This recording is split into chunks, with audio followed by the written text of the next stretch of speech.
আসসালামু আলাইকুম রহমতুল্লাহ।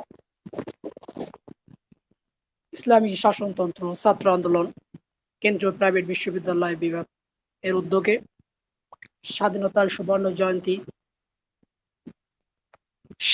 সুবর্ণ জয়ন্তীতে বাংলাদেশের প্রত্যাশা ও প্রাপ্তি শীর্ষক আলোচনা সভা। আমাদের সাথে প্রধান অতিথি হিসেবে যুক্ত আছেন এশিয়ান ইউনিভার্সিটি অব বাংলাদেশ এর ইসলামী স্টাডিজ বিভাগের স্বনামধন্য সহকারী অধ্যাপক ডক্টর মোহাম্মদ ইব্রাহিম খলিল আনোয়ারি।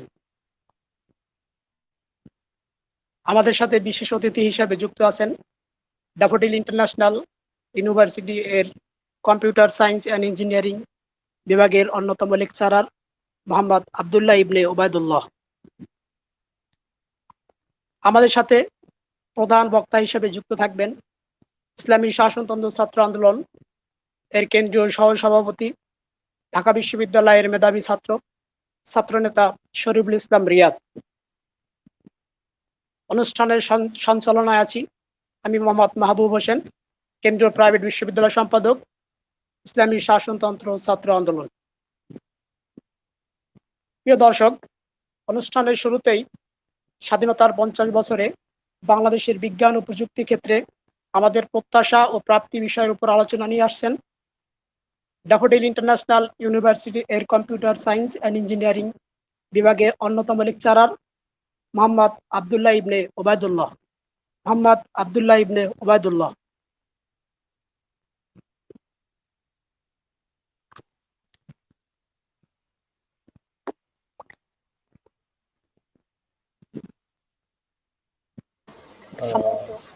উনি বোধহয় যুক্ত হতে পারেননি অথবা যুক্ত হয়ে বোধহয় ডিসকানেক্টেড হয়ে গেছেন।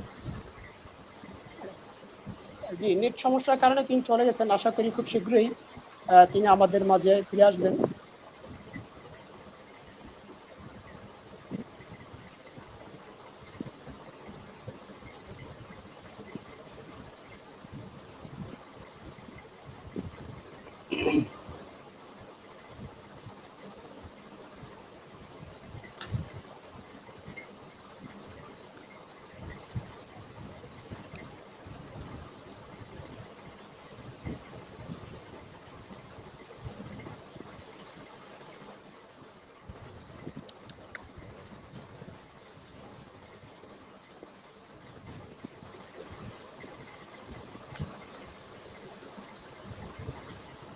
স্যার শুনতে পাচ্ছেন?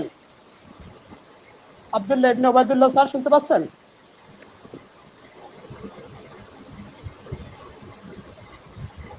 হ্যালো,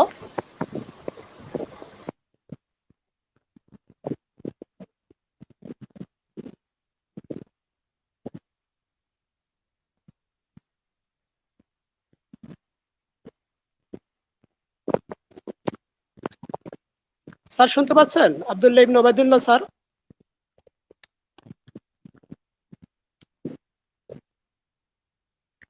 আলহামদুলিল্লাহ, আমরা একটু পরে আসবো। স্যার নেট সমস্যার কারণে আমাদের মাঝে আসতে পারছেন না। এ পর্যায়ে আজকের অনলাইন সেমিনারে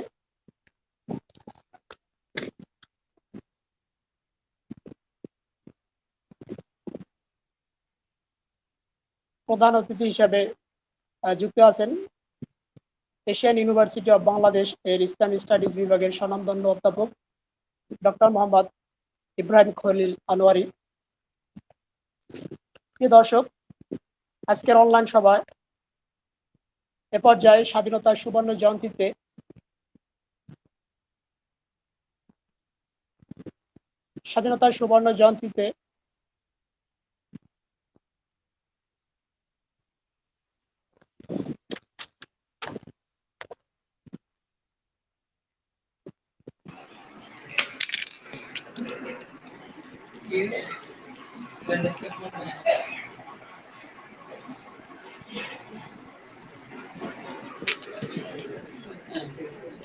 আসসালামু আলাইকুম, শরীফুল ইসলাম রিয়াদ ভাই শুনতে পাচ্ছেন?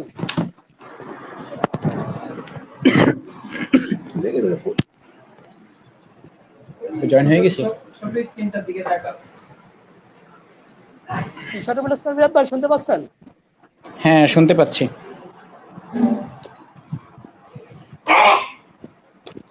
আলহামদুলিল্লাহ, এ পর্যায়ে আলোচনা নিয়ে আসছেন স্বাধীনতার সুবর্ণ জয়ন্তীতে বাংলাদেশের প্রাপ্তি ও প্রত্যাশা বিষয়ের উপর গুরুত্বপূর্ণ আলোচনা নিয়ে আসছেন ইসলামী শাসনতন্ত্র ছাত্র আন্দোলন এর কেন্দ্রীয় সহসভাপতি, ঢাকা বিশ্ববিদ্যালয়ের মেধাবী ছাত্রনেতা শরীফুল ইসলাম রিয়াদ ভাই।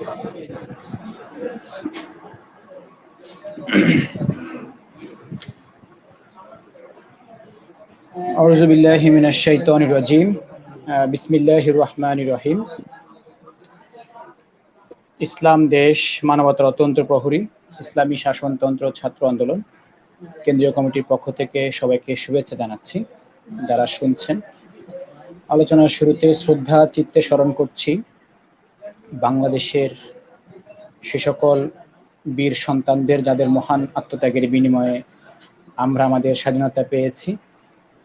পেয়েছি লাল সবুজের পতাকা, পেয়েছি একটি স্বাধীন ভূখণ্ড।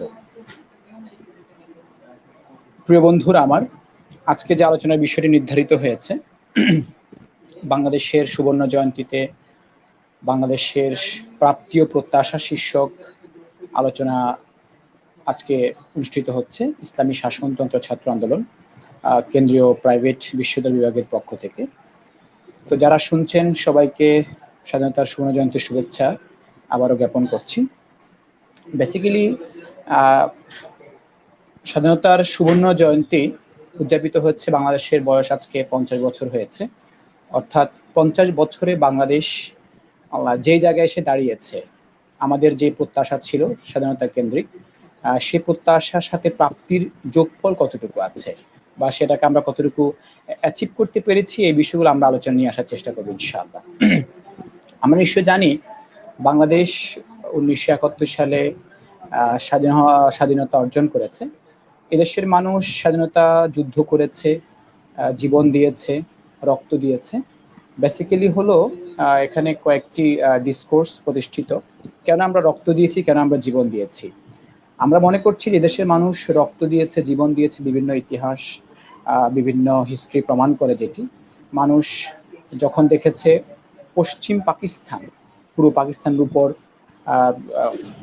গণতন্ত্র সঠিক চর্চা করছে না, বাক স্বাধীনতাকে হরণ করছে, রাজনীতি দুর্বৃত্তায়ন সৃষ্টি করছে, বৈষম্য সৃষ্টি করেছে, এই সার্বিক বিষয়গুলোকে এক কথা হয়েছে রাজনৈতিক বৈষম্য, মত প্রকাশের বৈষম্য, ভোট অধিকার প্রয়োগ না করতে দেওয়ার যে বিষয়, এই সার্বিক বিষয়গুলোকে বিবেচনা করেই এদেশের আপম জনতা, দামাল সন্তানরা রাজপথে নেমে এসেছে, রক্ত দিয়েছে, জীবন দিয়েছে, এদেশের মানুষের জন্য একটি লাল সবুজের পতাকা ছিনিয়ে এনেছে। এদেশের স্বাধীনতার মূল যে প্রতিপাদ্য ছিল, এদেশের মুক্তিযুদ্ধের যে মূল প্রতিপাদ্য ছিল, যদি আমরা সেটিকে 1971 সালে আমাদের যে মুজিবনগর সরকার গঠন হয়েছিল, সেই মুজিবনগর সরকার বাংলাদেশের প্রথম ঘোষিত যে সংবিধান, যেটাকে বাংলাদেশের প্রথম সংবিধান বলা হয়, মুজিবনগর সরকারের যে সনদপত্র ছিল, সেখানে স্পষ্ট উল্লেখ করা হয়েছে সাম্য, মানবিক মর্যাদা, সামাজিক ন্যায় বিচার প্রতিষ্ঠা করার জন্যই দেশের মানুষ মুক্তিযুদ্ধ করেছে।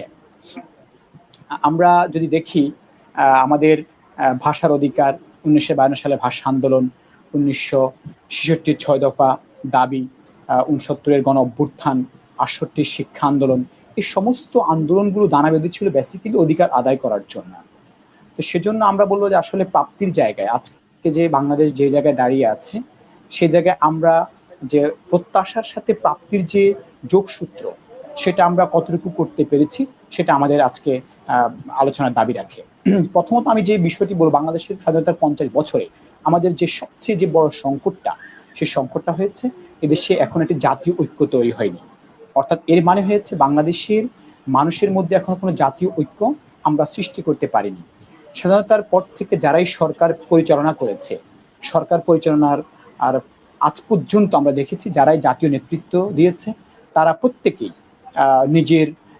নিজেদের মধ্যে একটা সাম্প্রদায়িক চর্চা তারা করেছে, নিজেদের দলের গুণগান তারা গেয়েছে, তার কেউই জাতীয় ঐক্য সৃষ্টি করার জন্য কোনো উদ্যোগ তারা গ্রহণ করেনি।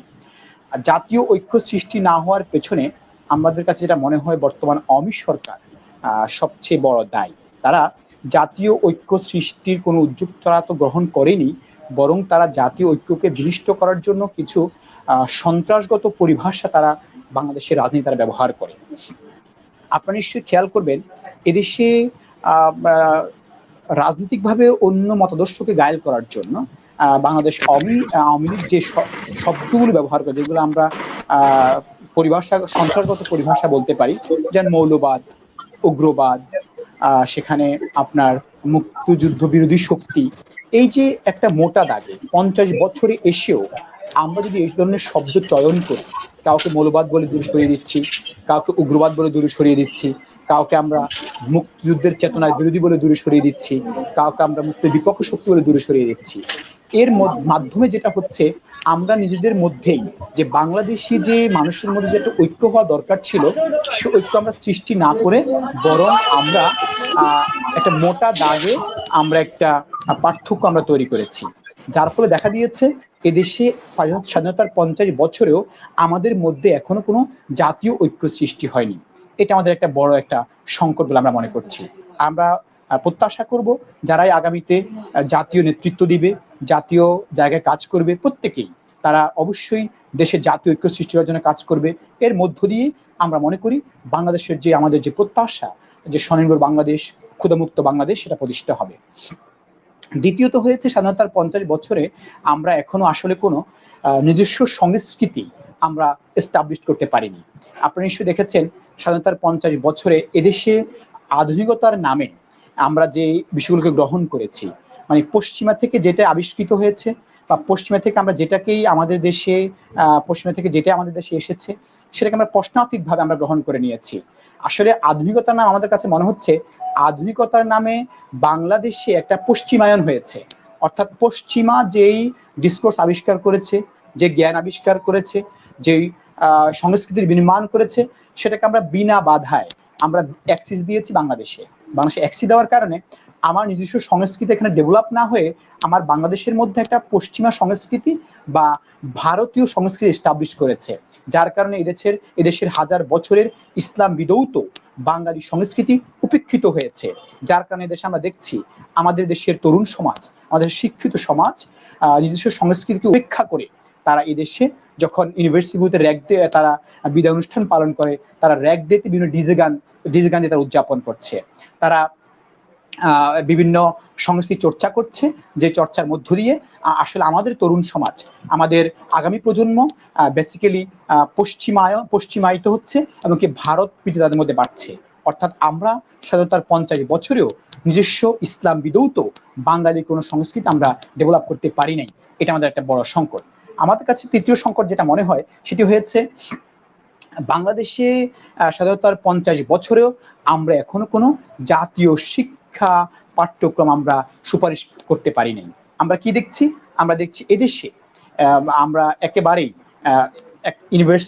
কিন্ডারগার্টেন থেকে শুরু করে ইউনিভার্সিটি পর্যায় পর্যন্ত, অর্থাৎ আমাদের প্রাইমারি লেভেল থেকে শুরু করে টারশিয়ারি পর্যন্ত প্রত্যেকটা লেভেলে আমরা পশ্চিমার আদলে আমরা আমাদের শিক্ষাকে সাজাচ্ছি, পশ্চিমার ধাঁচে আমরা আমাদের শিক্ষাকে সাজাচ্ছি, যার ফলে দেখা যাচ্ছে আমাদের এই শিক্ষা ব্যবস্থা না আমাদেরকে কর্মমুখী করছে, না আমাদেরকে আপনার আদর্শিক করছে। অর্থাৎ আমরা এই দুই একটা সংকটের মধ্যে আছি। অর্থাৎ পশ্চিমা জ্ঞানকে আমরা প্রশ্নাতীতভাবে গ্রহণ করছি। আমাদের দেশে ইউনিভার্সিটি প্রফেসর, আমি শ্রদ্ধা রেখে বলছি, তারা যে থিসিস করছে, তারা যে বক্তব্য বিবৃতি দিচ্ছে, তারা যে জ্ঞান বিতরণ করছে, আমরা দেখছি যে সেখানেও তারা পশ্চিমা বিভিন্ন মনীষীদের বক্তব্য নিয়ে এসে যেটা তারা নিজস্ব কোনো চিন্তা চেতনা, নিজস্ব কোনো সংস্কৃতি, নিজস্ব কোনো ঢঙে তারা কোনো উদাহরণ না টেনে তারা সরাসরি পশ্চিমা থেকে জ্ঞান ধার করে এনে আমার দেশে তারা চর্চা করছে।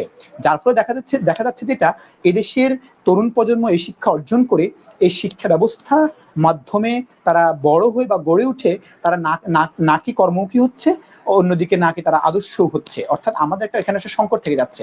আপনারা দেখবেন বাংলাদেশের বাস্তবতায় এখানে যে যত বেশি শিক্ষিত তার তত বেশি বেকার থাকাটা প্রবণতা রয়েছে। অর্থাৎ এদেশের শিক্ষা ব্যবস্থা কর্মমুখী এখনো হয়ে উঠতে পারেনি। তো আমাদের কাছে মনে হচ্ছে স্বাধীনতার 50 বছরেও আমাদের এই জায়গায় একটা বিশাল সংকট রয়ে গেছে। আমরা আমাদের কোনো জাতীয় পাঠ্যক্রম আমরা এখনো প্রকাশ করতে পারিনি। আমার দেশের মানুষ বাংলা ভাষার জন্য জীবন দিয়েছে, রক্ত দিয়েছে। গোটা বিশ্বে আরেকটা এক্সাম্পল আপনি খুঁজে পাবেন না যেখানে ভাষার জন্য কেউ জীবন দিতে পারে, রক্ত দিতে পারে। কিন্তু দেখেন এদেশে ইংলিশ মিডিয়াম গুলোকে অবাধে একেবারে বিচারহীনভাবে এখানে তাদের কার্যক্রম পরিচালনা করার সুযোগ দেওয়া হচ্ছে। তো এতে যে একটা প্রজন্ম দাঁড়াচ্ছে, যেই প্রজন্ম নিজের দেশের প্রতি দায়বদ্ধতা সৃষ্টি হচ্ছে না, নিজের সংস্কৃতির প্রতি দায়বদ্ধতা সৃষ্টি হচ্ছে না, তারা অবচেতন মনে, তারা একবারে আনইনটেনশনালি তারা পশ্চিমাকে ধারণ করছে। এটা আমাদের একটা বড় সংকট। এগুলো হলো আমাদের সাংস্কৃতিক সংকট, শিক্ষাগত সংকট, সাথে হয়েছে আমাদের জাতীয় ঐক্যের সংকট। তৃতীয়ত হয়েছে যে আমি রাজনৈতিকভাবে বিশ্লেষণ করতে যাই স্বাধীনতার 50 বছরকে, আপনারা লক্ষ্য করবেন স্বাধীনতার 50 বছরে আমরা আসলে এখনো দেশের মানুষের বাক স্বাধীনতাকে আমরা নিশ্চিত করতে পারি নাই। আমরা বরং দেখেছি যখনই মানুষ কথা বলার চেষ্টা করেছে, যখন মানুষ মত প্রকাশ করার চেষ্টা করেছে, যখন সেটা সরকারের বিরুদ্ধে যাচ্ছে, যে সরকার থাকুক না কেন, সেটা হোক বিএনপি হোক আওয়ামী লীগ, তখন তারা তাদের টুটি চেপে ধরার চেষ্টা করেছে। অর্থাৎ এদেশে স্বাধীনতার 50 বছরে আমরা এখনো আমরা এখনো মানুষের বাক স্বাধীনতা নিশ্চিত করতে পারিনি। আমরা তো বলি আমরা স্বাধীন, হ্যাঁ আমরা একটা স্বাধীন পতাকা পেয়েছি, আমরা স্বাধীন দেশ পেয়েছি, কিন্তু আমরা এখনো স্বাধীন মানুষ হতে পারিনি। যাকে দেখবেন যারাই সরকার গঠন করুন না, আমি যদি একটা উদাহরণ দিই, এদেশের কোন মানুষ আছে যে যৌক্তিকভাবে বর্তমান আওয়ামী লীগের সমালোচনা করতে পারবে? এদেশে কোন মানুষ আছে যে কিনা যৌক্তিকভাবে শেখ মুজিবের সমালোচনা করতে পারবে, শেখ হাসিনার সমালোচনা করতে পারবে? সেটা পারবে না। যদি আপনি সেই সমালোচনা সামনে নিয়ে আসেন, তখনই আপনাকে আপনার বাক স্বাধীনতা হরণ করে আপনার টুটি চেপে ধরা হচ্ছে। তো এভাবে আমরা এখনো যেই বাক স্বাধীনতার জন্য আমরা পশ্চিম পাকিস্তানের সাথে যুদ্ধ করেছি, আমাদের সেই বাক স্বাধীনতা আমরা এখন নিশ্চিত করতে পারিনি। দ্বিতীয়ত হয়েছে 1970 সালে যখন আওয়ামী লীগ ব্যাপকভাবে নির্বাচনে জয়লাভ করে, তখন আওয়ামী লীগকে ক্ষমতায় বসতে দেওয়া হয়নি। তো মানুষ তো যুদ্ধ করেছে ভোটের স্বাধীনতা গ্রহণ করার জন্য, ভোটের অধিকার নিশ্চিত করার জন্য, কিন্তু সবচেয়ে আফসোসের বিষয় হয়েছে আমাদের স্বাধীনতার 50 বছরেও আমরা এখনো একটি নিয়মতান্ত্রিক সরকার পরিবর্তন প্রক্রিয়া আমরা এখনো তৈরি করতে পারি নাই। হ্যাঁ, আমরা মুখে বলছি গণতান্ত্রিকভাবে সরকার পরিবর্তন হচ্ছে, নির্বাচনের মাধ্যমে সরকার পরিবর্তন হচ্ছে, আসলে বাস্তবতা হয়েছে এদেশের নির্বাচন এখন নির্বাসনে চলে গেছে। এদেশের নির্বাচন পদ্ধতির মধ্য দিয়ে এখানে কখনো সরকার পরিবর্তন হচ্ছে না, বরং এদেশে যারাই সরকার গঠন করেছে তারা প্রশাসনকে ব্যবহার করে, প্রশাসনের নৈতিক জায়গাটাকে প্রশ্নবিদ্ধ করে, বরং প্রশাসনকে দিয়ে ভোট গ্রহণ করিয়ে এককভাবে এদেশের 2010 নির্বাচন, 14 নির্বাচন আমরা দেখেছি। বর্তমান আওয়ামী সরকার নিজেরাই কি বলে বিপক্ষ পার্টি হয়েছে, নিজেরাই পক্ষের পক্ষে ছিল, নিজেরাই বিপক্ষ পার্টি ছিল, নিজেরাই রেফারি হয়ে নিজেদের গোল পোস্টে গোল করেছে। তো ফলে দেখা দিয়েছে এদেশের আজকে গণতন্ত্র, বাক স্বাধীনতা, নির্বাচন, যেগুলো বাংলাদেশের মানুষের রাজনীতির জন্য অত্যন্ত গুরুত্বপূর্ণ, সেগুলো আজকে প্রশ্নবিদ্ধ হয়েছে। অর্থাৎ এদেশে আমরা এখনো একটা সুন্দর সিস্টেমেটিকলি সরকার পরিবর্তন করার পদ্ধতি আমরা এখনো আবিষ্কার করতে পারি নাই, আমরা বাক স্বাধীনতা নিশ্চিত করতে পারি নাই, আমরা নির্বাচনের মাধ্যমে সুষ্ঠুভাবে আমরা সরকার পরিবর্তন করার প্রক্রিয়া আমরা এখনো নির্ধারণ করতে পারিনি। এগুলো আমাদের রাজনৈতিক সংকট এখনো রয়ে গেছে। তাছাড়াও স্বাধীনতার 50 বছরে আমাদেরকে আরো কিছু বিষয় আমাদেরকে মাথায় নিতে হবে, যে সংকটগুলো আমরা এখনো কাটিয়ে উঠতে পারিনি। আমরা দেখেছি স্বাধীনতার 50 বছরে এই দেশে বিভিন্ন সূচকে আমরা এখনো অনেক পিছিয়ে আছি। আমি যদি আপনাদের উদাহরণ দিই, একেবারে বাংলাদেশের গণমাধ্যমের স্বাধীনতা, সাংবাদিকদের মত প্রকাশের স্বাধীনতার দিক থেকে দক্ষিণ এশিয়ায় এখনো আমরা একেবারেই ত্বরান্বিত অবস্থান করছি। আমরা লক্ষ্য করছি বাংলাদেশ এখনো লিঙ্গ বৈষম্যে আমরা এখনো 125তম জায়গায় অবস্থান করছি। আমরা এখনো বাংলাদেশের দেখা যাচ্ছে মানব উন্নয়ন সূচকে আমরা এখন 136তম জায়গায় আমরা অবস্থান করছি। উৎপাদনশীলতার সূচকে আমরা 168তম জায়গায় আমরা অবস্থান করছি। যে যারাই গণতন্ত্রের কথা বলছে, বাক স্বাধীনতার কথা বলছে, সেই গণতন্ত্রের দিক থেকে আমরা এখনো গোটা বিশ্বে এখনো 149তম জায়গায় আমরা অবস্থান করছি। আমরা শান্তি সূচকে এখন 101তম জায়গায় অবস্থান করছি। তো এটা হলো আমার দেশের আমার বাংলাদেশ, স্বাধীনতার সুবর্ণ জয়ন্তীর বাংলাদেশ। হ্যাঁ, আমাদের কিছু অর্জন আছে, আমাদের কিছু প্রাপ্তি আছে, কিন্তু আমাদের এই প্রত্যাশাগুলো এখনো কিন্তু অধরায় রয়ে গেছে, এখনো তিমিরের মধ্যেই গোরপাক খাচ্ছে। তো যারা সরকার পরিচালনা করেছে দীর্ঘ 50 বছর, তাদেরকে তো দায়গুলো নিতে হবে। কেন আমাদেরকে এখনো স্বাধীনতার শান্তি সুযোগ আমরা এখানে 101তম জায়গায় অবস্থান করতে হচ্ছে? কেন আমাদেরকে এখনো গণতন্ত্র আমাদেরকে 149তম জায়গায় অবস্থান গ্রহণ করতে হচ্ছে? কেন আমরা লিঙ্গ বৈষম্যের জায়গায় এখন আমাদেরকে 140 34তম জায়গা আমাদেরকে অবস্থান গ্রহণ করতে হচ্ছে। এই প্রশ্নগুলো তো যারা সরকার পরিচালনা করেছে তাদেরকে দায়টা নিতে হবে। এবং স্বাধীনতা সুবর্ণ জয়ন্তীর 50 বছরেও আমাদের দেশে দেখা যাচ্ছে এখনো প্রায় শিক্ষিত বেকার, এখানে এখনো বাংলাদেশে প্রায় বর্তমান বেকারত্ব প্রায় শিক্ষিত বেকার রয়েছে প্রায় 25%। তো স্বাধীনতার 50 বছরে এসেও যদি আমাদেরকে এতজন বেকার থাকতে হয়, বরং আমাদের দেশের ছেলেরা আজকে তাদের জীবিকা নির্বাহ করার জন্য বহির্বিশ্বে পাড়ি জমাতে হচ্ছে, মালয়েশিয়া তাদেরকে যেতে হচ্ছে, তাহলে এবং কি তারা কিন্তু লেবার কাজ করার জন্য যাচ্ছে, উন্নত প্রযুক্তি বা সরকারের ওই দেশের গুরুত্বপূর্ণ কোনো মন্ত্রণালয়ে কাজ করার জন্য যাচ্ছে না, তার লেবার দেওয়ার জন্য তারা যাচ্ছে। তাহলে মালয়েশিয়া আমার 2 বছর আগে স্বাধীনতার পরেও যদি মালয়েশিয়া আজকে গোটা বিশ্বে একটা ইকোনমিক্যালি একটা স্ট্যান্ড অর্জন করতে পারে, আমি স্বাধীনতার 50 বছর পেরিয়ে যাওয়ার পরেও কেন আজকে আমি আমার ইকোনমিক্যাল স্ট্যান্ড আমি অর্জন করতে পারলাম না? আমরা মাঝে মাঝে দেখি বিভিন্ন পত্র পত্রিকায় বা আওয়ামী যারা মনোনিবেশ আর যারা আমি মনা যারা রয়েছেন তারা অনেক সময় গর্ববোধ করে থাকে যে বর্তমান সরকার পদ্মা সেতু দৃশ্যমান করছে, পদ্মা সেতু তৈরি করছে, এটা করছে, ওইটা করছে, উড়াল সেতু করছে। কিন্তু আপনি স্বাধীনতার 50 বছরে এসে একটা পদ্মা সেতু, উড়াল সেতু দেখে আপনি কেন আজকে আবেগ আপ্লুত হচ্ছেন? আপনি কেন পাল্টা প্রশ্ন করছেন না যে স্বাধীনতার 50 বছরে এসে কেন পদ্মা সেতু করতে হবে? তাহলে আমরা জাতি হিসেবে এখনো ইকোনমিকে আমরা স্ট্যান্ড অর্জন করতে পারিনি, আমাদের অনেক জায়গায় এখনো সংকট রয়ে গেছে। আর আমি যদি আমাকে দ্বিতীয়বার সুযোগ দেওয়া হয় তাহলে আমি বাংলাদেশের ছাত্রদের বর্তমান হালচালটা আমি ব্যাখ্যা করব। আমি সঞ্চালকের দৃষ্টি আকর্ষণ করছি, আমি আপাতত আমার বক্তব্য এখানে শেষ করতে চাই। দ্বিতীয় ধাপে যদি সুযোগ দেওয়া হয় আমি বাংলাদেশের 50 বছরের ছাত্রদের আমি ব্যাখ্যা করার চেষ্টা করবো ইনশাআল্লাহ। শুকরিয়া, আলহামদুলিল্লাহ। অশেষ ধন্যবাদ শরীফুল ইসলাম রিয়াদ ভাইকে অত্যন্ত মনোমুগ্ধকর আলোচনা করার জন্য। অনুষ্ঠানের পর্যায়ে আলোচনা নিয়ে আসছেন স্বাধীনতার 50 বছরে বাংলাদেশের বিজ্ঞান ও প্রযুক্তি ক্ষেত্রে আমাদের প্রত্যাশা ও প্রাপ্তি বিষয়ের উপর আলোচনা নিয়ে আসছেন ড্যাফোডিল ইন্টারন্যাশনাল ইউনিভার্সিটি এর কম্পিউটার সায়েন্স অ্যান্ড ইঞ্জিনিয়ারিং বিভাগের অন্যতম লেকচারার মোহাম্মদ আবদুল্লাহ ইবনে ওবায়দুল্লাহ। আলোচনা নিয়ে আসছেন মোহাম্মদ আবদুল্লাহ ইবনে ওবায়দুল্লাহ।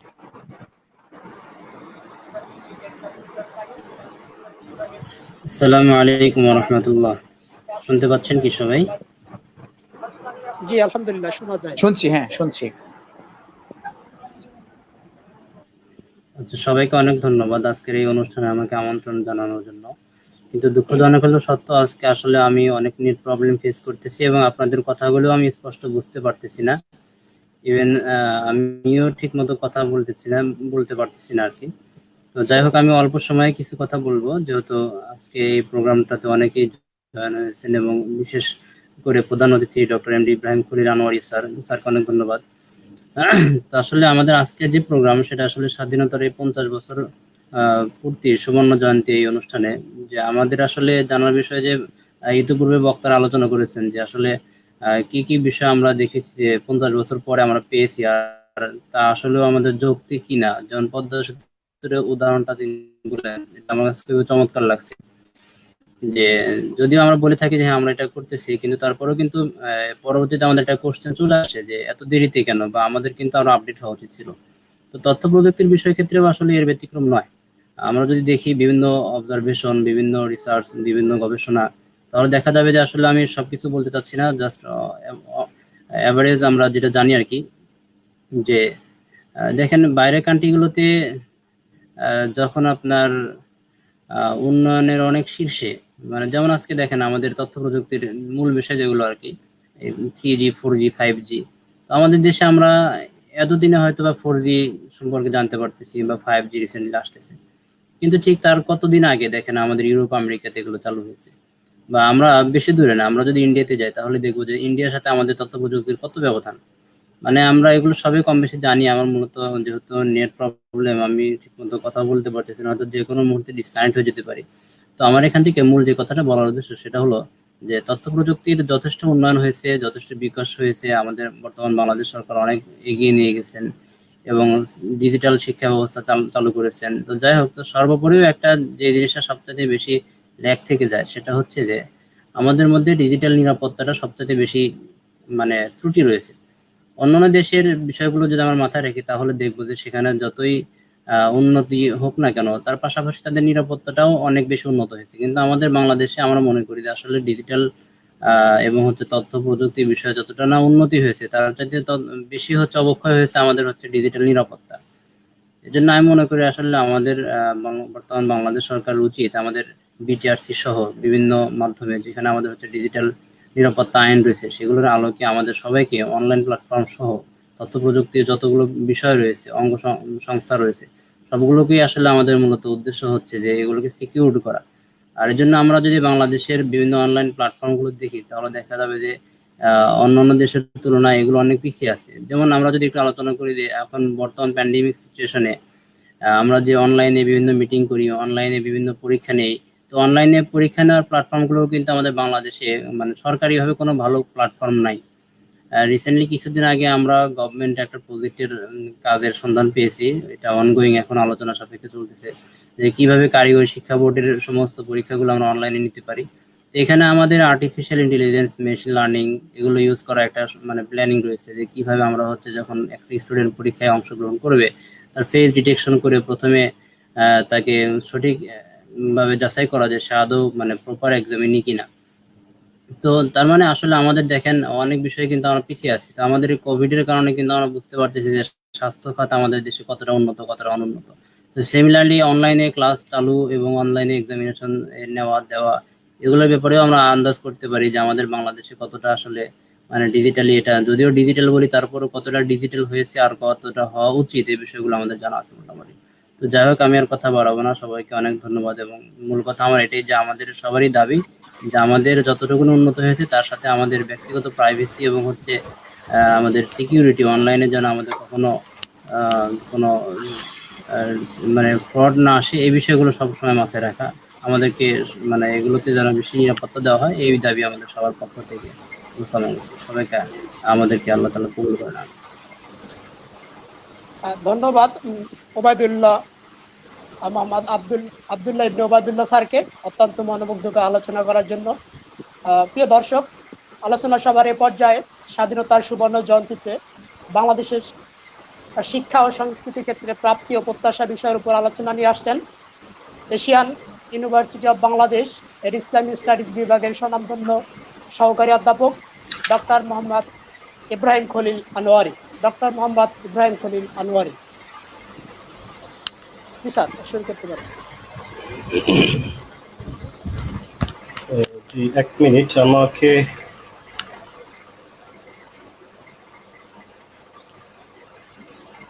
খুব সম্ভবত নেটওয়ার্ক জটিলতার কারণে। স্যারকে আমরা শুনতে পাচ্ছি। শুনতে পাচ্ছেন? জি স্যার, শুনতে পাচ্ছি। জি স্যার, শোনা যায়। আচ্ছা, জি। দেখা যাচ্ছে আমাকে? আমি আসলে একটু সমস্যা হচ্ছে। জি,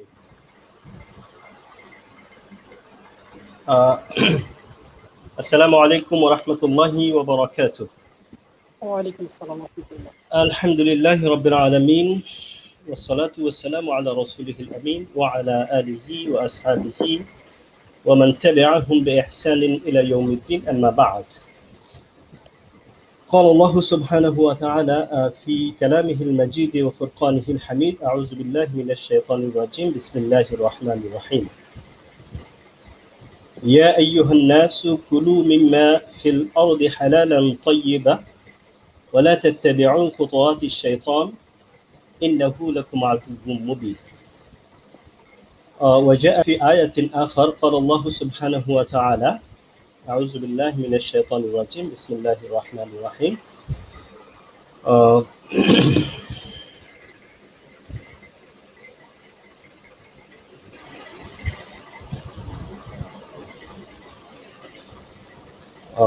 জি, আমি আমার প্রযুক্তি জটিলতার কারণে খুব বেশি ঝামেলা আছি। যাই হোক, আল্লাহ তাআলার শুকরিয়া জ্ঞাপন করছি যে মহান রব আমাদেরকে এই প্যান্ডেমিক সিচুয়েশনে, অর্থাৎ এমন একটা পর্যায়ে আমরা আছি যে কোভিড-19 এর দ্বিতীয় ঢেউ চলছে, যেখানে আমরা গড়ে প্রায় 7,000 মানুষ আক্রান্ত হচ্ছে এবং প্রায় 70-এর বেশি মানুষ নিয়মিত আল্লাহর দরবারে আল্লাহ ডাকে সাড়া দিচ্ছে। এমন একটা কঠিন সময়ে আল্লাহ পাক আমাদেরকে এমন একটা মহতি জলসায় শরীক হওয়ার তৌফিক দান করেছেন। আমি দ্বীনি কাফেলা বাংলাদেশ ইসলামী শাসনতন্ত্র ছাত্র আন্দোলন কেন্দ্রীয় প্রাইভেট বিশ্ববিদ্যালয় বিভাগের আজকের এই সুন্দর আয়োজন, যেটার আজকে টপিক হচ্ছে স্বাধীনতার সুবর্ণ জয়ন্তীতে বাংলাদেশের প্রত্যাশা ও প্রাপ্তি শীর্ষকে অনলাইন আলোচনা সভায় বসার তৌফিক আল্লাহ পাক দিয়েছেন, সেই জন্য আল্লাহর দরবারে শুকরিয়া জ্ঞাপন করছি। আলহামদুলিল্লাহ, খুবই ভালো লাগছে। আমাদের সাথে আজকে যুক্ত আছেন আমাদের শহীদি কাফেলা বাংলাদেশ ইসলামী শাসনতন্ত্র ছাত্র আন্দোলনের অন্যতম প্রধান লিডার কেন্দ্রীয় সহসভাপতি শরীফুল ইসলাম রিয়াদ। আমাদের সাথে বিশেষ অতিথি হিসেবে যুক্ত আছেন আব্দুল্লাহ ইবনে ওবায়দুল্লাহ, প্রথিত যশা একজন শিক্ষাবিদ, কম্পিউটার সায়েন্স ইঞ্জিনিয়ারিং বিভাগের সম্মানিত লেকচারার, এবং সঞ্চালনায় আছেন মোহতারাম মাহবুব হোসেন। বিশেষ করে যারা দেখছেন সকলকে আমরা আজকের এই মহতি আয়োজনে স্বাগত জানাচ্ছি। অত্যন্ত চমৎকার একটি বিষয়ে আমরা কথা বলছি, স্বাধীনতা, যেটাকে আমরা ইংরেজিতে বলতে পারি ফ্রিডম, আর আরবিতে যেটাকে বলা হয় হুররিয়া। তো এই যে স্বাধীনতাটা হলো আসলে কি, স্বাধীনতার সংজ্ঞাটা কি, এটা যদি আমরা প্রথমে একটু চিন্তা করি যে স্বাধীনতা আসলে বিষয়টা হলো যে আমরা মায়ের ভাষায় কথা বলবো, এই যে এটা একটা স্বাধীনতা। আমরা সকলেই জানি যে 1952-তে আমরাই একমাত্র জাতি যারা ভাষার জন্য এতগুলি তাজা প্রাণ নিজেদেরকে গুলির সামনে নিজেদের তাজা কলিজাকে নিজেদের উৎসর্গ করেছে। এই নিজের ভাষায় কথা বলা, এই কথা বলার স্বাধীনতা, এটা হলো স্বাধীনতা। মত প্রকাশের স্বাধীনতা, আমরা যে বাংলা ভাষায় কথা বলছি, নিজের ভাষায় মত প্রকাশ করতে পারছি, এই যে একটা আনন্দ, মন থেকে যে একটা আনন্দ, হৃদয় থেকে যে একটা আনন্দ, এটাই হলো স্বাধীনতা।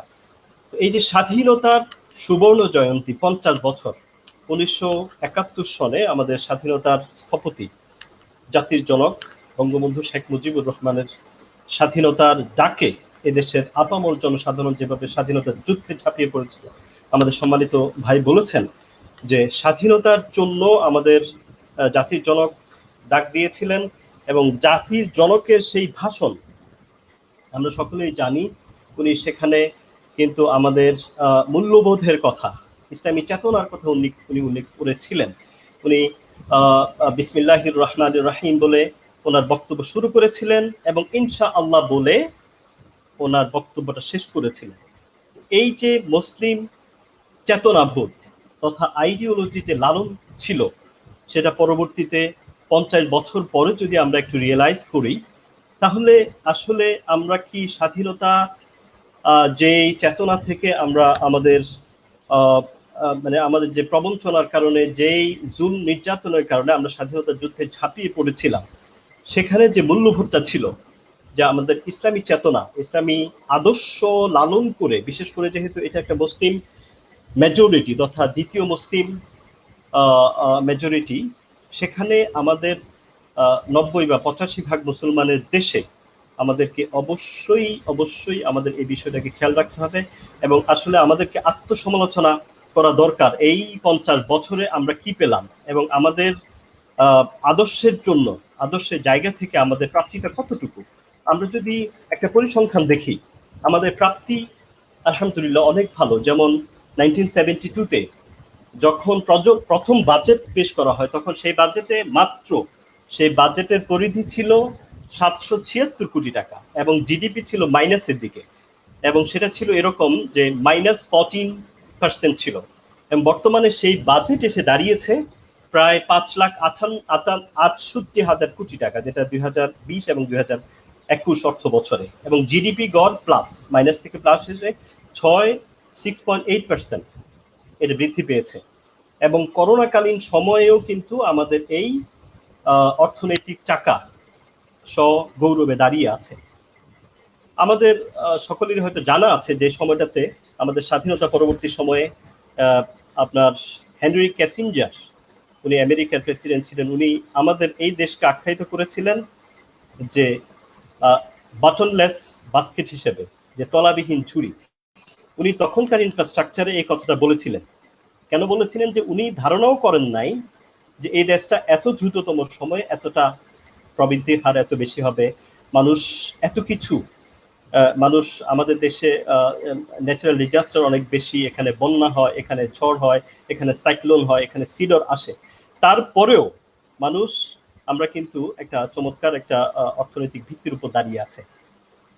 এটা আমরা আসলে খালি চোখে যদি বিবেচনা করি দেখতে পাচ্ছি যে হ্যাঁ, আমি ঢাকাতে আছি, আমি যদি আমার এই জায়গা থেকে, আমার অফিস উত্তরা থেকে আমি যদি টঙ্গীতে যাই, হ্যাঁ এখানে অনেক ইনফ্রাস্ট্রাকচারাল কাজ চলছে, দ্রুতগামী ট্রেন আসছে, অনেকগুলি উড়াল সড়ক হচ্ছে। এটা হলো আসলে এক সাইড থেকে, আপনি যদি এক দৃষ্টিভঙ্গি থেকে দেখেন, আরেক দৃষ্টিভঙ্গি থেকে দেখেন, যদি ইনসাফ ভিত্তিক অর্থনীতির দিক থেকে আপনি যদি এটাকে চিন্তা করেন, তাহলে আসলে কি আমরা ইনসাফ ভিত্তিক অর্থনীতিতে দাঁড়িয়ে আছি? আমাদের যে জাকাত ব্যবস্থা, ইসলামী ইকোনমিক্সের এটাকে হাব বলা হয়, আমাদের ইসলামিক ইকোনমিক্সের অসর ব্যবস্থা, এটা কি সঠিকভাবে আমরা করতে পারছি? Number one. এরপরে দেখেন, আমরা যদি জাকাত ব্যবস্থাটা সঠিকভাবে, আমাদের দেশের মানে ইকোনমির 80% হলো 20% বা লেস দেন 20%, 15% মানুষের হাতে, মানে মূল সম্পদের 80%, 15% মানুষের হাতে, অর্থাৎ 15% মানুষ হলো ধনী, তারা ধনী থেকে ধনী হচ্ছে। এই ধনীদের জৌলুসটাই দেখা যায়, এবং এটাকে কিন্তু আসলে মানে প্রমোট করা হয় সরকারিভাবে, বেসরকারিভাবে, আমাদের মিডিয়াতে। কিন্তু অপর দিক থেকে আরেকটা বৈষম্য, যে আরেকটা শ্রেণী যারা কুলি বলেন, মজুর বলেন, শ্রমিক বলেন, তারা কিন্তু দিনে দিনে বৈষম্যের শিকার হচ্ছে, তারা গরিব থেকে গরিব হচ্ছে।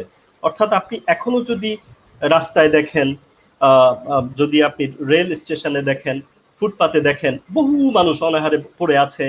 ইভেন আপনি যদি, আমরা যদি খালি চোখে দেখি যে শীতকালে, খুব কিছুদিন আগের ঘটনা, যে শীতকালে কি হয়েছে, অনেক মানে মাঘের শীতের মধ্যে অনেক অনেক আবাল বৃদ্ধ বনিতা, বৃদ্ধ মানুষদেরকে আমরা ফুটপাতে পড়ে থাকতে দেখেছি। এটা হলো কি, আমাদের যে স্পিরিটটা, আমরা যেটা বলছি যে এখানে যেহেতু আমরা মুসলিম মেজরিটি, আমাদের আদর্শ হওয়া উচিত ইসলাম ভিত্তিক, কোরআন সুন্নাহ ভিত্তিক, এবং কখনোই আমরা চাইবো না যে আমাদের যারা আমাদেরকে যারা চালাচ্ছেন, আমাদের সরকারি ব্যবস্থায়, সরকার কখনোই ইসলাম বিরোধী কোনো কিছু করুক। এটা আমাদের সেন্টিমেন্টের সাথে যায় না। আমাদের ইচ্ছে থাকবে, কামনা থাকবে, এবং সদিচ্ছা থাকবে, প্রত্যাশা থাকবে, যেটাকে আমরা প্রত্যাশা বলছি, যে সরকার অবশ্যই এই বিষয়গুলি ইসলাম ভিত্তিক এবং মানে মেজরিটি যে মানুষরা যেটা চাচ্ছেন সেটার দিকে খেয়াল রাখবেন। এরপরে আমরা যদি আরেকটু আগাই, মানে স্বাধীনতা যুদ্ধের কিছুদিন পরপরই, অর্থাৎ 1971 থেকে আমাদের স্বাধীনতার স্থপতি বঙ্গবন্ধু শেখ মুজিবুর রহমান, উনি অত্যন্ত চেষ্টা করেছিলেন, এবং আমরা যেটা বলেছি যে উনি, আমরা ওনার বক্তব্যের উদ্ধৃতি দিলাম। এরপর উনি ঢাকা আলিয়াতে একটা বড় একটা কনফারেন্স হয়েছিল, উনি সেই কনফারেন্সে, সেই সম্মেলনে উনি বলেছিলেন যে বাংলাদেশের শিক্ষা ব্যবস্থার ভিত্তি হবে মক্তব। আমরা সকলেই জানি যে মক্তব, একটা সময় মক্তব ছিল, মক্তবটা আসলেই ভিত্তি ছিল। আমরা যখন ছোট ছিলাম, আমাদের 1-2 জেনারেশন আগে মক্তবটা কিন্তু একটা ভিত্তি ছিল। খুব ছোটবেলায় আমরা মক্তবে চলে যেতাম কায়দা পড়ার জন্য, আমাদের মানে কোরআন শরীফের হাতে খড়ি নেওয়ার জন্য। কিন্তু সেই মক্তব ব্যবস্থাটা আজকে হারিয়ে গেছে কালের গর্ভে। সেটা কিভাবে? যে আমরা এখন কেজি স্কুল, আমাদের দেশে বিভিন্ন ইংলিশ মিডিয়াম, যেটা শরীফুল ইসলাম ভাই বলেছেন, এটার আধিক্যের কারণে এবং আকাশ সংস্কৃতির কারণে আজকে আপনি দেখেন, আমার ছোট বাচ্চাটা সে হিন্দিতে অনেক কিছুই বুঝে। কারণ কি? কারণ হলো তার সামনে ওপেন করা আছে, সে মানে কার্টুন দেখবে, সেখানে হিন্দি গুলি চলে আসছে। বিশেষ করে আমাদের মহিলাদের মা বোনরা যারা সিরিয়ালে একেবারে উন্মুক্তের মতো, পাগলের মতো, এবং একটা সিরিয়াল আপনার সকাল 10টায় হলে সেটা আবার রিপিট হয় বিকেল 3টায়, আবার সেই যদি এটা মিস করে আবার রাতে 10টা বাজে আবার দেখতে পারে। এই যে একটা ওপেন সংস্কৃতি, আমরা এভাবে বলে থাকি যে আমাদের আসলে বিকল্প কিছু নেই। আজকে আমরা মিডিয়ার কথা বলি, মিডিয়াতে একটা কথা বলছে, একটা মিথ্যাকে ওরা যদি 10 বার বলে, আপামর জনসাধারণ 10 বারের সময়, 20 বারের সময় এটা মিথ্যাটাকেই গ্রহণ করবে।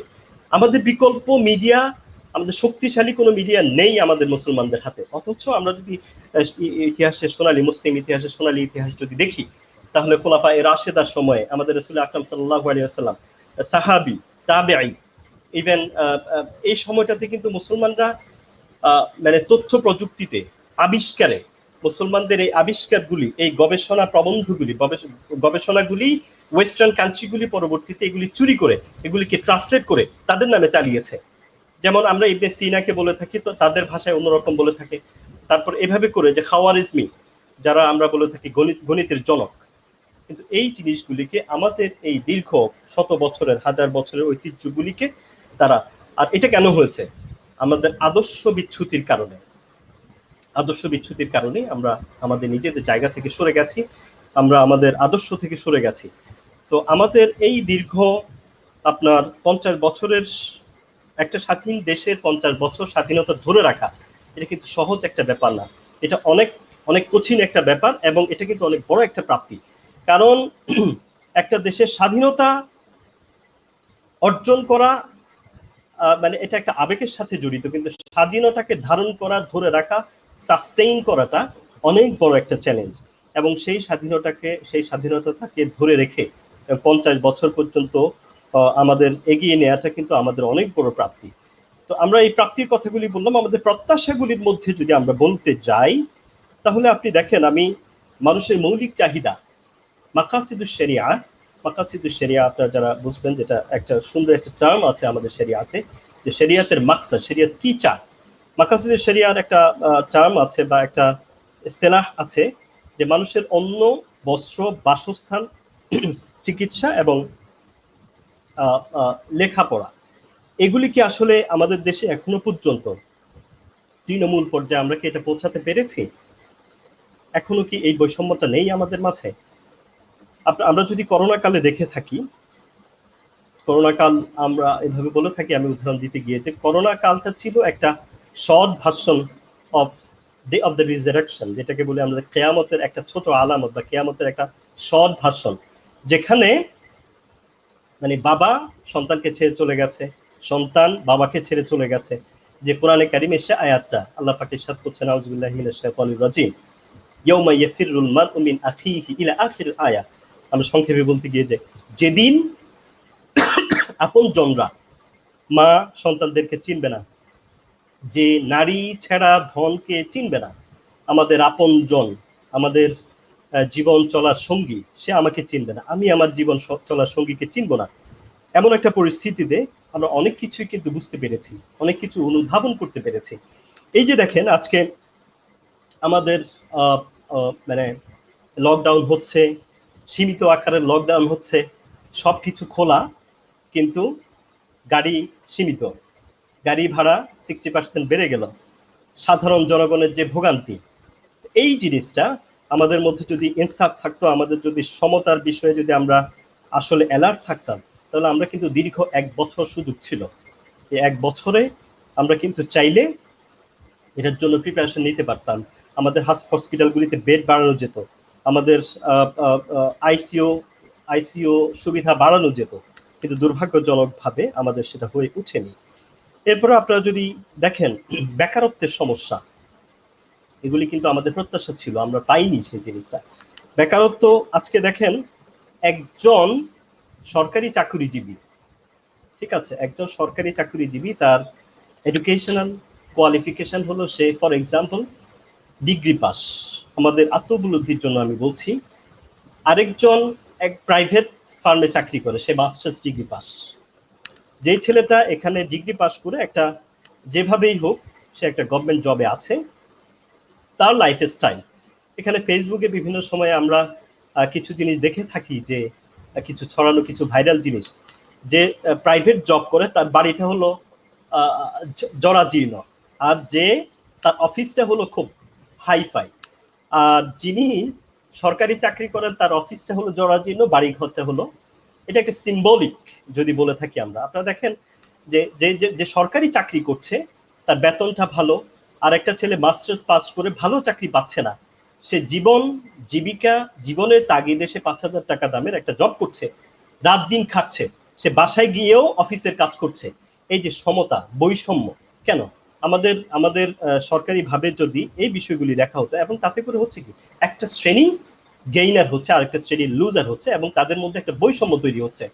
যে সরকারি চাকরিজীবী, তার লাইফটা সেটেল বলা যায়, তার লাইফটা সাস্টেইন করছে, সে মানে তার চাকরি শেষে সে বড় একটা কি নিয়ে বড় একটা তার পেনশন বা যেটাই বলা হোক সেটা নিয়ে সে ঘরে ফিরতে পারছে, তার লাইফটা একটা সিকিউর বলা যায়। অপরপক্ষে যে বৈষম্যের শিকার হয়ে ভালো মেধাবী, আজকে আমাদের শফিকুল ইসলাম ভাই বলেছেন মেধাবীরা আমাদের দেশে থাকছে না। যেমন ফর এক্সাম্পল আমি নিজে মালয়েশিয়াতে পড়াশোনা করেছি, আমাকে মালয়েশিয়ান গভর্নমেন্ট স্কলারশিপ দিয়ে পড়িয়েছে আমার পিএইচডির জন্য, তারা আমার পিছনে অনেক টাকা পয়সা খরচ করেছে, কিন্তু আমি দেশের মায়ায় মানে স্বাধীনতার সুফল ভোগ করার জন্য এতটা চ্যালেঞ্জ নিয়ে দেশে ফিরে আসছি।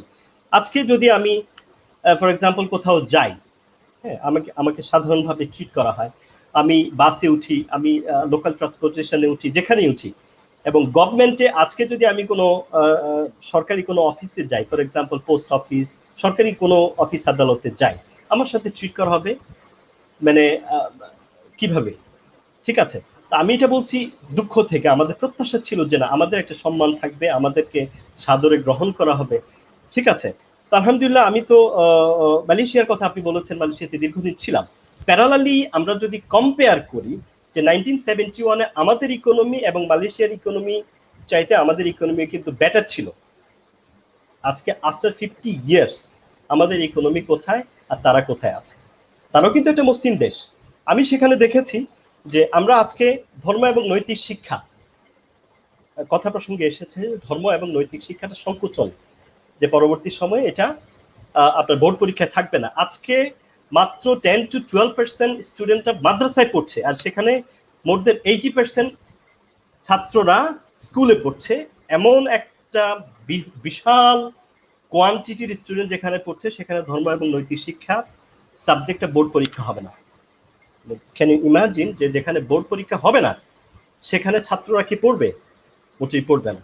তো এটা হলো ইন্টেলেকচুয়ালি খুবই কৌশলে আপনার এই বিষয়গুলিকে নিরুৎসাহিত করা, যাতে করে ক্রমান্বয়ে আজকে আমাদের সমাজে ইসলাম এবং ইসলামিস্ট যারা ওলামাদেরকে খাটো করার একটা প্রবণতা, যে ওলামারা মানেই হলো তারা চেয়ে চিনতে খাবে, তারা ভালো কিছু করতে পারবে না। নো, এটা ঠিক না।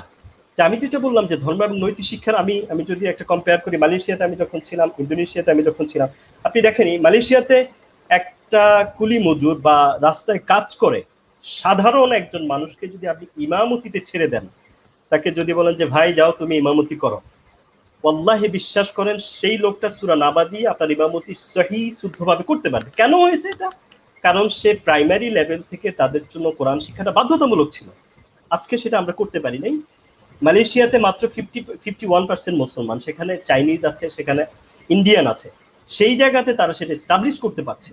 আর আপনি এখানে যদি বলেন যে প্রাইমারিতে সবার জন্য কোরআন শিক্ষাটা বাধ্যতামূলক, আপনি কিন্তু বাধার সম্মুখীন হবেন। এটা হলো আমাদের কষ্ট। আমাদের এই 80% 85% মুসলমানের দেশে এটা কি আসলে গ্রহণযোগ্য? এটা কি আমাদের জন্য সুখকর? অবশ্যই সুখকর নয়। সেখানে আপনার আমি যেটা বললাম যে সেখানে বাধ্যতামূলকভাবে একটা ছেলে সে যেই লাইনেই পড়ুক, সে হোক আইদার সে ইঞ্জিনিয়ার হতে চায়, সে ডাক্তার হতে চায়, কিন্তু বেসিকটা তার অবশ্যই ইসলামিক নলেজটা তো থাকতে হবে, এবং সে কোরআন পড়তে পারবে, হাদিসের যেটা নলেজ, যে আল্লাহ পাক মানে রাসূল কারীম সাল্লাল্লাহু আলাইহি ওয়াসাল্লাম যেটা হাদিস, যে তালাবুল ইলমি ফরিদাতুন আলা কুল্লি মুসলিম, এটার প্র্যাকটিসটা তাদের আছে। যেটুকুন জানা দরকার একজন প্র্যাকটিস মুসলিম হিসেবে, একজন সচেতন মুসলিম হিসেবে, এটুকুন তারা দিতে পারে। সেখানে আমাদের অনেক বড় ঘাটতি রয়েছে। এরপর আপনি দেখেন যে বেকার সমস্যার কথা আমরা বললাম, যে ইসলাম বিদ্বেষী মনোভাব আমার আলোচনার মধ্যে মোটামুটি এসেছে। আপনি আজকে যেখানেই যান, ফর এক্সাম্পল আপনি লোকাল ট্রান্সপোর্টেশনে যদি শরিয়া মানে ইসলামিক ইয়েটা যেটা আউটলুকিংটা নিয়ে আপনি কোথাও কিন্তু খুব বেশি সম্মানের সাথে চলাফেরা করতে পারেন না। এই যে একটা মাইন্ডসেট, এই যে মানুষের একটা ধারণা, এই যে একটা ওরফ, এটা কেন তৈরি হয়েছে আমাদের ভাবা দরকার, এটা নিয়ে আমাদেরকে গবেষণা করা দরকার। এইটা তৈরি হয়েছে মানে দীর্ঘ দিনের প্রচেষ্টার ফলে। এই জায়গা থেকে আমাদের উত্তরণের উপায় বের করতে হবে। ইসলামী ছাত্র সংগঠনগুলি এই অ্যাওয়ারনেসের জন্য, এই সচেতনতা তৈরির জন্য, বিশেষ করে শাসনতন্ত্র আন্দোলন এ ব্যাপারে রুহানি মান কি বলবো যে মানে আমাদের তথ্য প্রযুক্তি এবং আমাদের রুহানি ইন্টিগ্রেটেড এডুকেশন সিস্টেমটা আমাদেরকে নিয়ে আসতে হবে, যেখানে প্রযুক্তির সাথে আমাদের রুহানিয়াতটাকে একেবারে একাকার করে নিতে হবে। তাহলেই কিন্তু আমাদের যে ভবিষ্যৎ প্রজন্ম আমরা চাচ্ছি সেটা নিয়ে আসা সম্ভব। প্রিয় মডারেটর ভাই, আমি জানি না আমার সময় আর কতক্ষণ আছে। আমি আমাদের প্রাপ্তিগুলির মধ্যে আমরা বলতে পারি যে আসলে আমাদের অনেক প্রাপ্তি, যেমন আমাদের সমুদ্র বিজয়, তারপরে শিক্ষার হার বৃদ্ধি পেয়েছে, অনেক অনেক বলতে পারি, কিন্তু আমাদের এই কষ্টগুলির কথাও স্যার আমরা শেষের দিকে আবার একটু আসবো তো এই পর্যায়ে। জি ইনশাআল্লাহ, জাযাকুমুল্লাহ খাইরান। আমাকে আপনাদের প্রিয় দর্শক, শেষবারের মতো আবার আমরা শরীফুল ইসলাম রিয়াদ ভাইয়ের কাছে যেতে চাই। স্বাধীনতার সুবর্ণ জয়ন্তীতে বাংলাদেশের প্রাপ্তি ও প্রত্যাশা বিষয়ের উপর 5 মিনিটের মধ্যে আলোচনা নিয়ে আসছেন ইসলামী শাসনতন্ত্র ছাত্র আন্দোলন এর কেন্দ্রীয় সহসভাপতি, ঢাকা বিশ্ববিদ্যালয়ের মেধাবী ছাত্রনেতা শরীফুল ইসলাম রিয়াদ।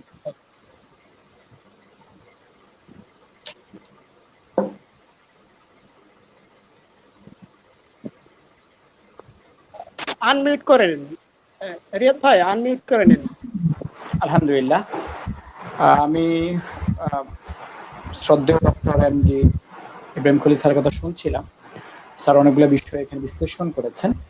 বেসিক্যালি বাংলাদেশের যে সংস্কৃতি ডেভেলপ হয়েছে, বাঙালি বা আধুনিকতার নামে যে সংস্কৃতি ডেভেলপ হয়েছে, আসলে এটি বাঙালি সংস্কৃতি নয় বা আধুনিকতা নয়, বরং এটা পশ্চিমায়ন হয়েছে। যার ফলশ্রুতি দেশে ইসলামের যে সিমটম বা ইসলামের যে সুইপ যেগুলো আছে, এগুলিকে ওভাবে রিয়েক্ট করা হচ্ছে। স্যার অনেক প্রত্যাশা ব্যক্ত করেছেন, বিশেষ করে আমাদের প্রতি। আমরা চেষ্টা করবো ইনশাআল্লাহ বাংলাদেশে এই ধরনের ট্যাবুগুলোকে স্ট্রাকচারালভাবে ভাঙার জন্য। আমি যে বিষয়টি এখন আলোচনা করতে চাই, আসলে বাংলাদেশের স্বাধীনতার সুবর্ণ জয়ন্তীর পরবর্তী বাংলাদেশের যে ছাত্র রাজনীতিটা, এটা একটু আমাদের বিশ্লেষণ করা উচিত। স্বাধীনতার পূর্বে বেসিক্যালি যখন 1947 সালে দেশ ভাগ হয়েছে, 47 থেকে 71 পর্যন্ত বাংলাদেশের ছাত্র রাজনীতি এক ধরনের অবস্থায় ছিল। স্বাধীনতার পরবর্তীতে 71 থেকে আজ পর্যন্ত বা দীর্ঘ 50 বছর বাংলাদেশের ছাত্র রাজনীতি একটা ভিন্ন দিকে প্রভাবিত হয়েছে বলে আমরা মনে করছি। 1947 থেকে 71 পর্যন্ত বাংলাদেশের ছাত্র রাজনীতির একটা গোল্ডেন ব্যাকগ্রাউন্ড ছিল, যেখানে মানুষ ছাত্র নেতাদের প্রতি শ্রদ্ধা নিবেদন করত, ভালোবাসা জ্ঞাপন করত, দেশ মানবতার জন্য ছাত্র নেতাদেরকে তারা একটা গুরুত্বপূর্ণ স্টেক হোল্ডার মনে করত। কিন্তু স্বাধীনতার 71 সালের পরবর্তী বাংলাদেশের ছাত্র রাজনীতি যেভাবে আবির্ভূত হয়েছে, একেবারে সেটি অত্যন্ত ঘৃণিত আকার আবির্ভূত হয়েছে। দেখা যাচ্ছে বাংলাদেশের ছাত্র রাজনীতির যে আদর্শ ছিল, যে উদ্দেশ্য ছিল, সেগুলোকে বুলুণ্ঠিত করে বাংলাদেশের ছাত্র রাজনীতিটা একটা লেজুর ভিত্তিক জায়গায় চলে গেছে। অর্থাৎ মূল সংগঠনের তারা একটা লেজুর ভিত্তি করা শুরু করেছে। তারা তাদের দায়িত্ববোধ, কর্তব্যবোধকে ভুলে গিয়ে, দেশ গঠনে অবদান রাখা থেকে ভুলে গিয়ে, ছাত্র নেতা তৈরি করার মধ্য দিয়ে জাতীয় নেতৃত্ব তৈরির যে কন্ট্রিবিউশন, সেই জায়গাতে তারা সরে গিয়ে তারা এখানে একটা অপরাজনীতির চর্চা করতে হয়েছে।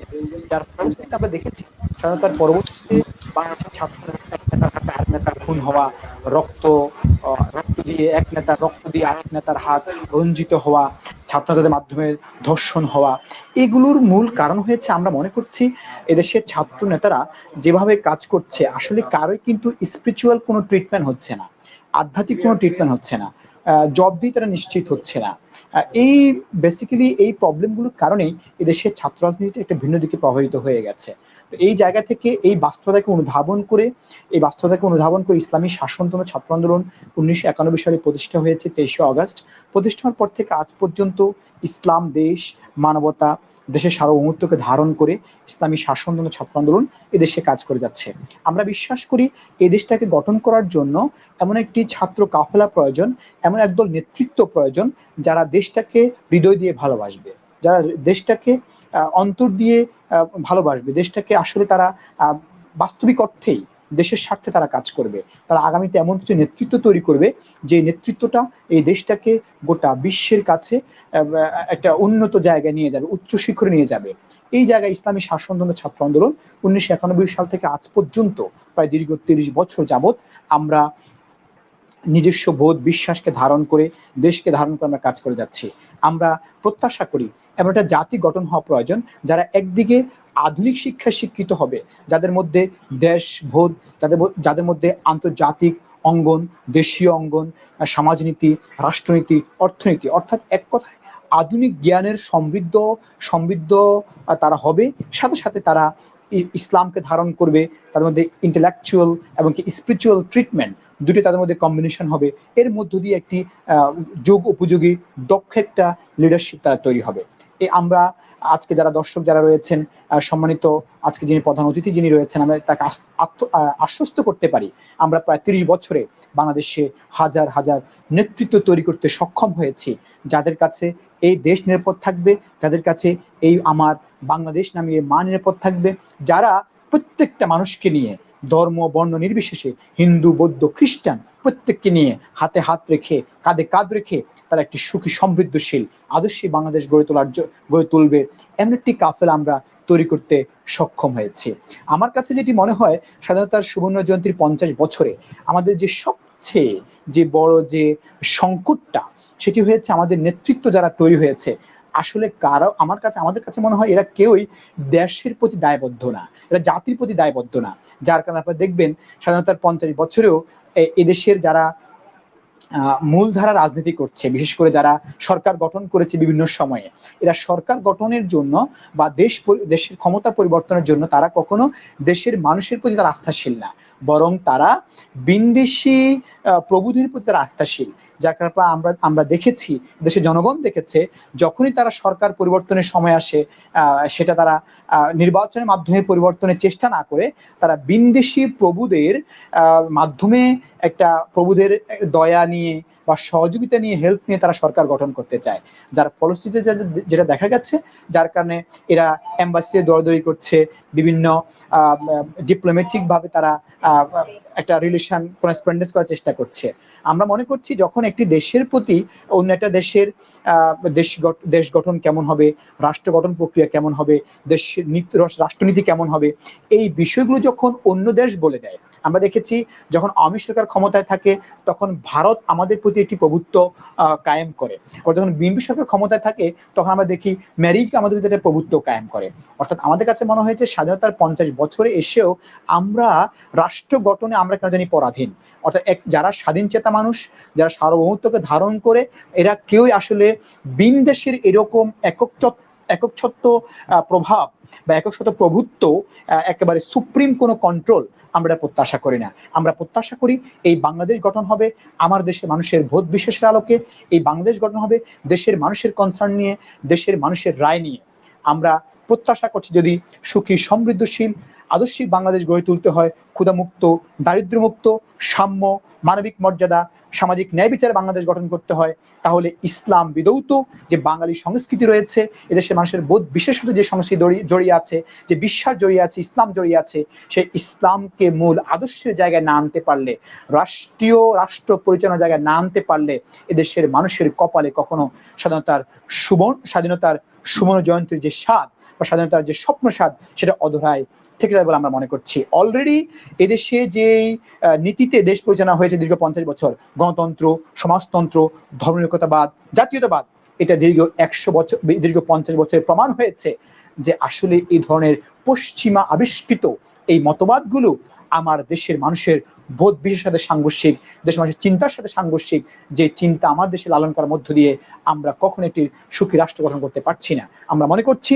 যদি সুখী সমৃদ্ধশীল সাম্য সমতার বাংলাদেশ গড়ে তুলতে হয়, তাহলে ইসলাম বিধৌত বাঙালি সংস্কৃতি বা ইসলামকে ধারণ করে এই রাষ্ট্র গঠন করতে হবে।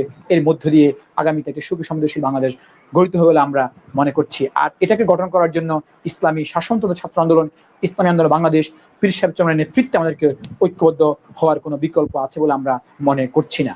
সবাইকে ধন্যবাদ। ধন্যবাদ শরীফুল ইসলাম রিয়াদ ভাইকে।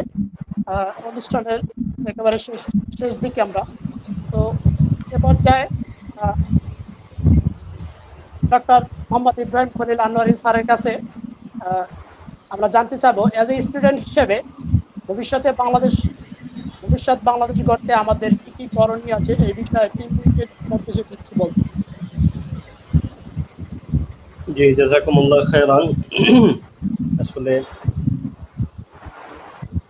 আমি এখানে শেষে শরীফুল ইসলাম রিয়াদ হাফিজাহুল্লাহর কথাগুলি শুনছিলাম। তেজোদ্দীপ্ত চেতনার ধারক, খুবই ভালো লাগছিল যে এমন একটা তরুণ নেতৃত্ব আমরা চাই, আমরা আশা করি, আমরা কামনা করি আল্লাহ দরবারে যে আমাদের জাতি তীর্থের কাকের মতো নেতৃত্বের সংকটে ভুগছে। নেতৃত্বের অভাবেই আসলে আমরা প্রতিনিয়ত হোঁচট খাচ্ছি। আমি আবারও মালয়েশিয়াতে ফিরে যাই, যেহেতু আমি সেখানে ছিলাম। এক মাহাথির পুরো মালয়েশিয়াকে চেঞ্জ করেছিল, এক আনোয়ার ইব্রাহিমের সঙ্গ নিয়ে। আমরাও আসলে এক মাহাথির স্বপ্ন দেখি, যেখানে বিশেষ করে আমাদের যারা ইসলামের ধারক বাহক বা ইসলামী আদর্শের লালন করি আমরা, আমাদের মনটা যদি খুলে দেখানো যেত তাহলে আমরা বোঝাতে পারতাম যে কতটা আকুল হয়ে আছি আমরা। এবং নট অনলি আমরা, আমাদের আপামর জনসাধারণ, আমাদের সেন্টিমেন্ট আজকে এখনো আপনি যেখানেই যান, মানুষ ইসলামকে ভালোবাসে, মহব্বত করে, সম্মান করে। সাধারণ মানুষ, সাধারণ জনগণ, আপনি কোথাও কোনো বাজারে গিয়ে যদি কোনো আমাদের রাসূলকে কটাক্ষ করে কিছু বলেন, আপনি চুল পরিমাণ ছাড় পাবেন না। মানুষের সেই মেন্টালিটি, মানুষের আপামর জনসাধারণের ইসলামের প্রতি ভালোবাসা, এই ভালোবাসাটা এই জমিনের মানুষের, আমাদের মুজাহিদদের রক্তের কারণে হয়েছে। এই জমিনে ইসলাম প্রতিষ্ঠা হয়েছে আমাদের শহীদদের রক্তের বিনিময়ে, পীর আউলিয়াদের শাহাদাতের বিনিময়ে, পীর আউলিয়াদের ওনারা যে মিশন নিয়ে এসেছেন সেই জন্য। এই যুবকরাই, বিশেষ করে আপনি যেটা বলেছেন যে ছাত্ররাই হলো আসলে আমি কি বলবো, যে ইয়াং জেনারেশনরাই করে নিতে পারে সে বিপ্লব তারাই করতে পারে। তাদের ডাকেই আমরা যারা কিছুটা প্রবীণ হচ্ছি, প্রবীণের দিকে যাচ্ছি, তারা সেই ডাকের অপেক্ষায় আছি। তো সেই ক্ষেত্রে আমি যেটা বলবো যে আল্লাহ রাসূলের সে হাদিসটা, তারাকতু ফীকুম আমরাইন লান তাদিল্লু লাউ তামাসসাকতুম বিহিমা কিতাবাল্লাহি ওয়া সুন্নাত রাসূল। এই জিনিসটাই আমাদের মূলনীতি হওয়া উচিত। আমরা যেটাই করি আমাদের মূলে ফিরে যেতে হবে। আমাদেরকে খেয়াল রাখতে হবে যে যেটা শরিয়া বিরোধী না হয়, সেটা কোরআন সুন্নাহ বিরোধী না হয়। আমাদেরকে তথ্য প্রযুক্তিতে এগিয়ে যেতে, আমাদেরকে প্রযুক্তির জ্ঞান অর্জনে ইসলাম কখনোই বাধা দেয় না, বরং শরিয়াতকে ইন্টিগ্রেট করে, শরিয়াতের রঙে রাঙিয়ে আপনি ভালো একজন ইঞ্জিনিয়ার হন, আপনার মধ্যে যদি আদর্শ টিকে থাকে, তাহলে আপনি রডের পরিবর্তে বাঁশ দিবেন না, এটা কখনোই হবে না। আপনি ভালো একজন ডাক্তার হলে আপনি একাধারে একজন মসজিদের খতিব as well as you are a physician. যদি এই নমুনা আপনি তৈরি করতে পারেন, তাহলে সুন্দর আগামী অপেক্ষা করছে আমাদের জন্য ইনশাআল্লাহ। আর সেটার সিমটমগুলি, সেটার সিম্বলগুলি আমরা দেখতে পাচ্ছি ইনশাআল্লাহ। আর এই দেশে কখনোই ইসলাম বিরোধী কোনো কিছুই সম্ভব না, কারণ এখানকার 90% মানুষ মুসলমান। কোনো একজন মুসলমানের মধ্যে যে লা ইলাহা ইল্লাল্লাহ বলে ঈমান কবুল করেছে, একটা মুসলমান টিকে থাকতেও, একটা মুসলমান জীবিত থাকতেও কখনোই এখানে ইসলাম বিরোধী কোনো কিছুই হওয়া সম্ভব নয়। আর সেই পতাকা নিয়ে এগিয়ে যাবে এই ছাত্র সংগঠন এবং আমাদের এই প্রিয় ভাইয়েরা ইনশাআল্লাহ। এইটুকু কামনা করে আমি আজকের এই আলোচনার সমাপ্তি টানতে চাই। আপনাদেরকে আবারও মোবারকবাদ, ধন্যবাদ এবং কৃতজ্ঞতা জানাচ্ছি আমাকে দাওয়াত দেওয়ার জন্য। বিশেষ করে আজকে সঞ্চালক মহোদয়, আমার একজন প্রিয় ছাত্র সাইফুল ইসলাম ইমরান, তাকে আমি স্মরণ করতে চাই। সবকিছু মিলিয়ে সবার জন্য শুভকামনা, আল্লাহ তাআলার শুকরিয়া জ্ঞাপন করে এখানে শেষ করছি। হাযা মা ইনদি ওয়াল ইলমু ইনদাল্লাহ। আসসালামু আলাইকুম ওয়া রাহমাতুল্লাহি ওয়া বারাকাতুহু। স্যারকে অসংখ্য ধন্যবাদ মনোমুগ্ধকর আলোচনা করার জন্য। প্রিয় দর্শক, আশা করি আজকের অনুষ্ঠান অনেক ভালোই লেগেছে। সেই প্রত্যাশায় আবারও আমন্ত্রিত মেহমান সকলকে শুভকামনা পরে আজকের মতো এখানেই বিদায়। দেখা হবে ভালো কিছু নিয়ে। আল্লাহ হাফেজ।